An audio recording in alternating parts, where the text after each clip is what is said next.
च्या सुरुवातीला एक महत्वाची बातमी. पिंक रिक्षाच्या शासन अनुदानात दुपटीने वाढ झाली आहे. गरजू महिलांना पिंक रिक्षा देताना दुप्पट लाभ मिळणार आहे. रिक्षा खरेदीसाठी 20% ऐवजी 40% अनुदान मिळणार आहे. लाभार्थींना फक्त 60% भार उचलावा लागणार आहे.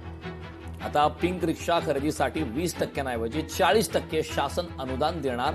याआधी लाभ घेतलेल्या महिलांनाही या कर्जात 20%ची सवलत दिली जाणार. पिंक रिक्षाच्या शासन अनुदानात आता दुपटीने वाढ करण्यात आलेली आहे. अत्यंत महत्वाची अपडेट समोर येते.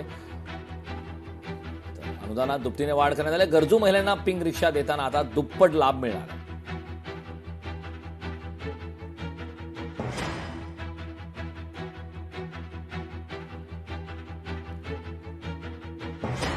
या संदर्भात ताजे अपडेट देण्यासाठी आपले प्रतिनिधी चेतन ननावरे आपल्यासोबत फोन लाईनद्वारे जोडले. चेतन, अत्यंत महत्वाची योजना आहे. पिंक रिक्षाच्या शासन अनुदानात आता दुपटीने वाढ झाल्याची माहिती मिळाली. त्यामुळे गरजू महिलांना फायदा होणार आहे, कारण रिक्षा देताना दुप्पट लाभ मिळणार आहे. काय अधिकची माहिती आहे या उपक्रमासंदर्भातली?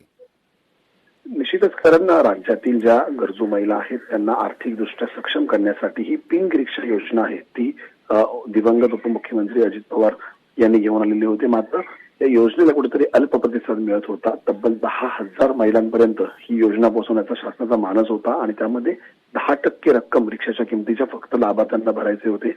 या उलट 20% रक्कम ही याआधी शासन अनुदान म्हणून दिली जात होती, तर 70% रक्कम ही कर्ज स्वरूपात पुरवली जात होती. मात्र याला मिळणारा अल्प प्रतिसाद पाहता आता शासनाने या अनुदानात दुपटीने वाढ करण्याचा निर्णय घेतलेला आहे. त्यामुळे आता 40% रक्कम आहे ती शासन अनुदान मिळणार आहे, तर 50% रक्कम ही कर्ज स्वरूपात उपलब्ध होणार आहे आणि अवघ्या 10% रक्कम भरून लाभार्थ्यांना ही पिंक रिक्षा आहे ती मिळणार आहे. परिणामी ज्या महिलांनी याआधीच पिंक रिक्षा खरेदी केलेली होती त्यांना अवघ्या 20% अनुदानाचा लाभ होता. त्यामध्ये आणखी 20% आता शासन कर्जामधून त्यांना सवलत देणार आहे. परिणामी फक्त 50% उरलेली रक्कम आहे ती आधी पिंक रिक्षा घेतलेल्या देखील भरावी लागणार आहे.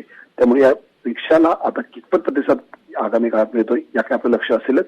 मात्र तुर्तास तरी लाभार्थ्यांची संख्या देखील शासनाने कमी करण्याचा निर्णय घेतलेला आहे. याआधी 10,000 महिलांना या रिक्षांचं वाटप होणार होतं, मात्र आता अवघ्या 5,000 महिलांना या रिक्षा वाटण्यात येतील. खरंच नक्कीच चेतन, खूप खूप धन्यवाद या महत्वपूर्ण अशा माहितीसाठी.